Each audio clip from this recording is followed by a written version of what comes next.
Welcome to I dream. Telangana రాష్ట్రంలో అత్యంత ప్రతిష్టాత్మకంగా నిర్వహించేటువంటి మేడారం సమ్మక్క సారలమ్మకు సంబంధించినటువంటి ఏర్పాట్లు కూడా పూర్తి చేశారు. అయితే ప్రస్తుతం మనతో పాటు ఈ సమ్మక్క సారలమ్మకు సంబంధించినటువంటి ఆలయ పూజారి ఉన్నారు. ప్రస్తుతం వారిని అడిగి తెలుసుకునే ప్రయత్నం చేద్దాం. చెప్పండి, ఈసారి ఎట్లాంటి ఏర్పాట్లు చేసింది ప్రభుత్వము? ఈసారి 1,10,00,000 రూపాయలు మంజూరు చేయడం జరిగింది. శ్రీ మేడారం సమ్మక్క సారలమ్మ వనదేవతలు సందర్భంగా ప్రభుత్వము 2024 పురస్కరించుకొని 1,10,00,000 రూపాయలు ప్రభుత్వం దేవాదాయ శాఖకు మన ప్రభుత్వం విడుదల చేయడం జరిగింది. ఈ యొక్క పనులు పూర్తిస్థాయిలో నిమగ్నం అయిపోయినాయి. భక్తులు అధిక సంఖ్యలో రావటం జరుగుతుంది. 1,50,00,000 వరకు భక్తులు వస్తారని అంచనా వేశాం. అదేవిధంగా బస్ సౌకర్యాలు కానీ, నీటి సౌకర్యం కానీ, విద్యుత్ సౌకర్యం కానీ, లైటింగ్స్ కానీ, క్యూ లైన్స్ కానీ అన్నీ పాసిబుల్గా చేయటం జరిగింది. అమ్మవార్లు ఫిబ్రవరి 21, 22, 23, 24 తారీఖు వరకు జాతర మహావైభవంగా జరగబోతుంది. ఆసియా ఖండంలో అతిపెద్ద జాతర అయినటువంటి శ్రీ సమ్మక్క సారలమ్మ మహాజాతర కాబట్టి 4 మూలల నుంచి భక్తులు అధిక సంఖ్యలో రావటం జరుగుతుంది. ఎందుకంటే మగశుద్ధ పౌర్ణమి పురస్కరించుకొని అమ్మవార్లు పసుపు కుంకుమలు ఇప్పటికీ ప్రతి ఒక్క ఆడపడుచు ఇంటిలో చేరటం జరిగింది. ఆ ఆనవాయితీగా ఆ యొక్క సమ్మక్క పుణ్యాన్ని పురస్కరించుకొని భక్తులకు వాళ్ళకు విలవేల్పులు కలలో కానీ వాళ్ళకు చెప్పటం జరుగుతుంటుంది. ఆ విధంగా భక్తులు ఒకరి ఇంటి నుంచి మరొక ఇంటి వాళ్ళకు కూడా చెప్పుకుంటూ అదేవిధంగా భక్తులు అధిక సంఖ్యలో రావాలని చెప్పి పూజారులుగా మేము భావిస్తున్నాం. ముఖ్యంగా ప్రభుత్వం చేపట్టినటువంటి కార్యక్రమాలు మొత్తం అయిపోవటం జరిగింది. కాకపోతే కొంత అక్కడ ఇక్కడ ఉండవచ్చు, కానీ అది కూడా ఈ 2 రోజుల్లో పూర్తి అయిపోతుంది. మంత్రి గారు పర్యవేక్షణ ప్రతి ఒక రోజు తప్పితే ఒకరోజు పర్యవేక్షణ జరుగుతుంది. కలెక్టర్లు, ఎస్పీలు, పోలీస్ శాఖ వారు అందరూ భక్తులకు దగ్గర ఉండి భక్తులని ఏ విధంగా పంపించాలి, క్యూలన్లు ఏ విధంగా పంపించాలి, అమ్మవారి దర్శనాలు ఏ విధంగా చేయాలి, ఆ విధంగా చేపిస్తున్నారు. భక్తులకు పూజారులు, మా వాలంటీర్స్, పోలీస్ శాఖ వారు గద్దెలపై ఉండి వాళ్లకు బంగారంగా కొలిచే బెల్లాన్ని వాళ్లకు అందిస్తూ భక్తులకు కోరుకునే కోరికలు తీర్చే విధంగా తల్లులు సహకరిస్తూ తల్లులను దీవెనలు పొందుతూ భక్తులు అధిక సంఖ్యలో రావాలని చెప్పి పూజారులుగా మేము భావిస్తున్నాం.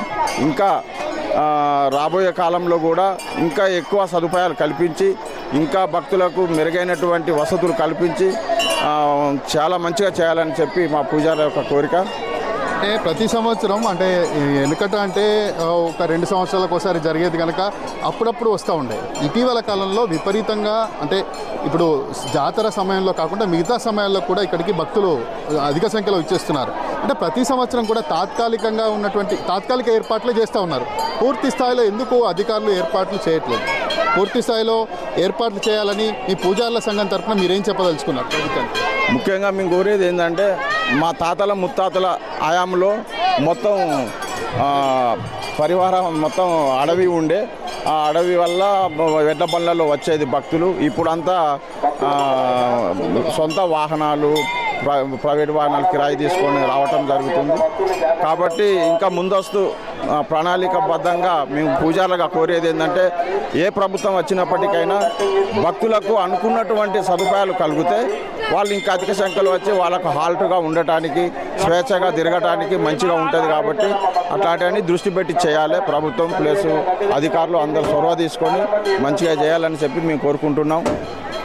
ఇంకా ముఖ్యంగా చెప్పాలంటే ఇప్పుడు వచ్చినటువంటి భక్తులు చెట్టు పుట్టు అనక ఎక్కడ పడితే అక్కడ ఉండటం జరుగుతుంది. అట్లాంటి వాళ్లకు ఇంకా కొద్దిగా దగ్గరకు మంచి సదుపాయాలు, బిల్డింగులు, వాటర్ సప్లై అట్లాంటివన్నీ కల్పిస్తే బాగుంటుందని చెప్పి. ఇప్పటివరకు ఎంతమంది భక్తులు వచ్చినారని మీ అంచనా ఉంది? ఇప్పటి వరకు 60-70 వేలు దాటుంటారని మా యొక్క అంచనా. ఎందుకంటే ముందస్తు మొక్కుబడులు చెల్లించుకుంటున్నారు కాబట్టి. అంటే ముందస్తు ఎందుకు వస్తున్నారంటే గతంలో ఆ విధంగా భక్తులు ఆ టయానికి దేవుడు వచ్చే టయానికి బాగా తొక్కిసలాటలు అవుతాయి, చాలా ఇబ్బంది అవుతుంది అనే ఆలోచనతోటి భక్తులు కొంతమంది వచ్చి వాళ్ళ ముడుపులు, వాళ్ళ యొక్క కోరికలు కోరుకొని వాళ్ళ యొక్క కానుకలు అమ్మవార్లకు సమర్పించి వాళ్ళు వెళ్ళిపోయి మళ్ళీ జాతర సందేహం చూద్దాం అని చెప్పి కూడా రావడానికి కూడా వాళ్ళు సిద్ధంగా ఉన్నారు. అట్లా కూడా రావడానికి కూడా సిద్ధంగా ఉన్నారు. కాబట్టి ముందస్తు మొక్కులు ఒత్తిళ్ళకి వెళ్ళి ఇబ్బంది అవుతుందని చెప్పి పోయి వాళ్ళు ఆ మొక్కులు చెప్పుకొని కొద్దిగా ఫ్రీగా వెళ్ళిపోతామని చెప్పి కొద్దిగా ముందస్తు వస్తున్నారు. అదే జనము ఆ ముందొచ్చే జనం కూడా ఇప్పటి వరకు మళ్ళీ అదే జాతరలో 21, 22, 23లో అయితే ఈ ఏరియా కూడా సరిపోదు. అట్లాంటి సంభాషణ జరుగుతుంది కాబట్టి భావిస్తున్నాం. ఇప్పటి వరకు అంటే కరోనా వచ్చిన సమయంలో ఎలాంటి అంటే భక్తుల రద్దీ అప్పుడు ఎట్లా ఉండే, ఇప్పుడు ఎట్లా ఉంది? అప్పుడు కూడా ఇదే విధంగా ఉండే రద్దీ, కాకపోతే ఆ యొక్క కరోనాను కూడా లెక్క చేయకుండా అమ్మవార్ల దగ్గరికి దర్శనానికి రావడం జరిగింది. వేడి నీళ్ళల్లో పసుపు వేసుకొని కూడా ఆవిరి పట్టుకున్న ఘనత మన భక్తులకు కూడా ఉన్నది కాబట్టి ఆ కరోనాను కూడా లెక్క చేయలేదు. చాలామంది రావటం పోయింది. ఇక్కడ వచ్చిన వాళ్ళకు కూడా ఎవరికి కరోనా వచ్చిందని కూడా ఎఫెక్ట్ కూడా లేదు అని చెప్పి మేము పూజారులుగా ఈ సందర్భంగా తెలియజేస్తున్నాం. అంటే ఈసారి ఒక కొత్త సాంప్రదాయానికి తెరదీసిండ్రు. ఏంటంటే ఆన్లైన్లో మొక్కులు చెల్లించుకోవాలన్నటువంటి ఒక సాంప్రదాయం కూడా ఈసారి తీసుకొచ్చిండ్రు. అంటే గతంలో ఇక్కడికి వచ్చి మొక్కులు తీర్చుకోవాలన్నటువంటి ఒక అభిప్రాయం అయితే ప్రతి ఒక్క భక్తుల్లో విశ్వాసం ఉండేది. అంటే ఈ ఆన్లైన్ సిస్టమ్ అంటే ఈ నూతన పోకడలకు ఈ వనదేవతలకు ఈ మొక్కులు ఆన్లైన్లో చెల్లిస్తే సరైన విధంగా మొక్కులు చెల్లుతాయంటారా? ఇది కరెక్ట్ కాదు. భక్తులు అధిక సంఖ్యలో పాల్గొని ఏ విధంగానైతే మన క్యూ లైన్లు ఉన్నాయో ఇక్కడ వాలంటీర్స్ ఉంటారు, ఎన్విరాన్మెంట్ స్టాఫ్ ఉంటుంది, పోలీస్ శాఖ వారు ఉంటారు, మీడియా ఉంటుంది. వీళ్ళందరూ సహకారంతో గద్దెలకు వాళ్ళకు పసుపు కుంకుమలు చెల్లించి మన పసుపు బెల్లం కొబ్బరికాయలను తీసుకొని వాళ్ళ ఇంటికి చల్లగా వెళ్ళాలి తప్ప ఆన్లైన్ల ద్వారా ఇక్కడ కూడా కొబ్బరి బెల్లం చెప్పి మన ఎండోమెంట్ నుంచి ఒకటి ప్లాన్ చేసిండ్రు.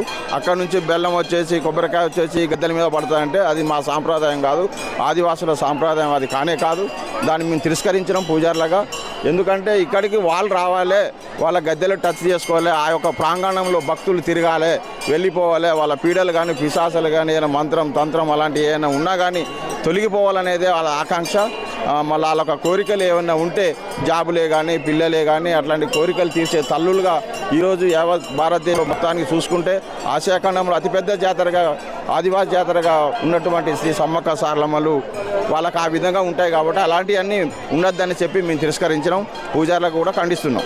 ఇటీవల కాలంలో రాష్ట్ర ముఖ్యమంత్రి రేవంత్ రెడ్డి మనవడికి సంబంధించి ఆన్లైన్లో మొక్కు చెల్లించుకున్నారు, బెల్లం చెల్లించారు. దాంతోపాటు ఈ జిల్లాకు సంబంధించినటువంటి ఇన్ఛార్జ్ మంత్రి పొంగులేటి శ్రీనివాసరెడ్డి మనవడు వాళ్ళ కూతురికి పుట్టినటువంటి పాపకు కూడా ఆన్లైన్లో మొక్కులు చెల్లించారు. అంటే దీన్ని మీరు ఏ విధంగా చూస్తారు? దీన్ని మాత్రం మేము ఏమనుకుంటామంటే వాళ్ళు రాలేక ఏదో అక్కడ ఉండి ఆ నీడల్ని ఉండి మరి ఇప్పుడు అట్లా అనుకుంటే భక్తులు చాలామంది వస్తున్నారు. వాళ్ళు ఇప్పుడు వేరే రకంగా అనుకోవచ్చు. మరి అక్కడ కూడా సమ్మక్క సారక్క ఫోటో పెట్టి కూడా చేసుకోవచ్చు. మరి అట్లాంటి పరిస్థితి వాళ్ళకే తెలిసి ఉండాలి. మనం అక్కడికి పోతే విలువ ఉంటుంది, దేవుళ్ళను చూసినట్టు ఉంటుంది, భక్త జనాన్ని చూసినట్టు ఉంటుంది. అక్కడ మనం ఇంకేం అభివృద్ధి చేయాలనేది ఆలోచన కూడా వస్తుంది. కాబట్టి మేము దాన్ని సరే ఏం పెద్దగా అనలేము కానీ కాకపోతే ఏంటంటే వాళ్ళ ఆత్మధైర్యం వాళ్ళకే ఉండాలి. వాళ్ళే గొప్పగా వచ్చి చూసి ఇంకా ఏమేమి మౌలిక సదుపాయాలు చేస్తే బాగుంటుంది అనేది ఆలోచన చేయాలి అనేది మా కోరిక. మీ పూజారుల తరఫున ఇంకేమైనా మీ డిమాండ్లు ఏమైనా ఉన్నాయా? ఇంకేమన్నా మీరు ప్రభుత్వానికి ఏమైనా డిమాండ్లు పెట్టదలుచుకున్నారు? మా యొక్క డిమాండ్స్ అంటే మేము ఉన్నటువంటి 13 మంది పూజారులం ఉన్నాం. సమ్మక్కకు 5, సారలమ్మకు 6, పడిగిద్దరాజుకు 1, గోవిందరాజుకు 1, మొత్తం కలిపితే 13 మంది పూజారులం ఇక్కడ మెయిన్ హైకోర్టు ఆర్డర్ ప్రకారంగా ఉన్నాం. మాకు 33% మాత్రమే ఈ ఉండి ఆదాయాన్ని ఇవ్వటం జరుగుతుంది. కాబట్టి మాకు ఇంకా 43 ఆదాయం కావాలని చెప్పి మేము డిమాండ్ చేస్తున్నాం. అంతేకాకుండా గతా నుంచి మా తాతలు మా తండ్రుల కాడికి వెళ్ళి ఆనవాయితీగా వస్తున్నటువంటి జాతరలో మన బంగారము వెండి కానుకలు కూడా ట్రెజర్లా వాళ్ళు వేయటం జరిగింది ఎండోమెంట్ డిపార్ట్మెంట్స్. దాని ద్వారా కూడా మాకు ఆదాయం రావాలి కదా. ఆ ఆదాయాన్ని కూడా ఆ బంగారాన్ని వాటిని కరగదీసి డబ్బు రూపంగా మా పూజారులకు అందేయాలని చెప్పి మేము ఈ డిమాండ్ కూడా చేస్తున్నాం. అయితే ప్రతి ఒక్కరు కూడా ఇక్కడికి వచ్చి మొక్కులు చెల్లించుకుంటే తగినటువంటి పుణ్యఫలం దక్కుతున్నటువంటి ఒక అభిప్రాయాన్ని కూడా వీరు వ్యక్తం చేస్తూ ఉన్నారు. అయితే ఆన్లైన్లో మొక్కులు చెల్లించుకోవడం అనేది ఎక్కడైతే ఈ కోయలకు సంబంధించినటువంటి ఆచారం కాదు కనుక ప్రతి ఒక్కరు వచ్చి ఇక్కడికి వచ్చి మొక్కులు చెల్లించుకుంటేనే తగిన ప్రతిఫలం దక్కుతున్నటువంటి ఒక అభిప్రాయాన్ని కూడా వ్యక్తం చేస్తూ ఉన్నారు. ఎందుకంటే వనదేవతలకు వచ్చే క్రమంలో చెట్టు పుట్ట దీనికి సంబంధించినటువంటి ఏవైనా గాలి లాంటి ఏమైనా ఉన్నా కానీ ఇక్కడ తొలగిపోతాయన్నటువంటి ఒక అభిప్రాయాన్ని కూడా ఇక్కడ సమ్మక్క సారలమ్మకు సంబంధించినటువంటి పూజారి వ్యక్తం చేస్తూ ఉన్నారు. తమకు 33% మాత్రమే ఇప్పటికీ దీనికి సంబంధించినటువంటి ఉండి ఆదాయాన్ని మాత్రం ఇస్తున్నారు. తమకు దీని పరంగా కొత్త ప్రభుత్వం వచ్చింది కనుక తగినటువంటి న్యాయం చేయాలన్నటువంటి ఒక అభిప్రాయాన్ని కూడా వారు వ్యక్తం చేస్తూ ఉన్నారు. అయితే గతం కంటే ఈసారి ప్రభుత్వం తగినటువంటి ఏర్పాట్లు చేసింది.